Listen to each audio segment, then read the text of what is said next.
आपल्या घरात सुख समाधान नांदावं असं प्रत्येकाला वाटतं, पण त्यासाठी नक्की करायचं काय ते कळत नाही. चला बघूया की घरात सुख समृद्धी नांदण्यासाठी नक्की काय करायला हवं. खरं तर आपलं कल्याण करणारा, आपल्याला सुखशांती मिळवून देणारा देव आपल्या घरातच असतो. पण आपण मात्र काखेत कळसा आणि गावाला वळसा या म्हणीप्रमाणे आपला देव इतरत्र शोधत असतो. आणि हा देव म्हणजे वास्तुपुरुष. प्रत्येक घरात हा देव वसतच असतो, परंतु त्याला सदैव प्रसन्न करून घेण्यासाठी घरातलं वातावरण मंगलमय, पवित्र आणि आनंदी ठेवून शांतता राखली पाहिजे. घरात कोणावरही अत्याचार, अन्याय होता कामा नये. कोणाचीही छळवणूक, कचकच असं काहीही होता कामा नये आणि अपवित्र गोष्टी सुद्धा घरात घडणार नाही याची काळजी घेतली पाहिजे.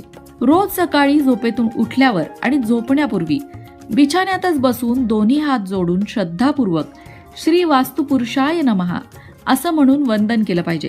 रोज नैवेद्य दाखवून दर गुरुवारी आणि अमावस्येला धूप जाळला पाहिजे. घरात देवाचे जेवढे काही फोटो प्रतिमा असतील त्या सगळ्यांना सुगंधी पुष्पमाला घालाव्या. रोज तिने सांजेला रामरक्षा, भीमरूपी अशी स्तोत्र मोठ्या आवाजात म्हणावी. त्याचबरोबर हरे राम राम राम हरे हरे, हरे कृष्ण कृष्ण कृष्ण हरे हरे किंवा दिगंबरा दिगंबरा श्रीपाद वल्लभ दिगंबरा हे मंत्र घरातील प्रत्येकाने रोज कमीत कमी 5 मिनिटं तरी म्हणावे. मोठ्या आवाजात म्हटल्यास अधिक उत्तम परिणाम होतो. घरात कोणीही कधीही दारू पिणार नाही, एकमेकांना घालून पाडून बोलणार नाही, टोमणे मारणार नाही, घरात आलेल्या अतिथींचा अपमान होणार नाही याची काळजी घ्यावी.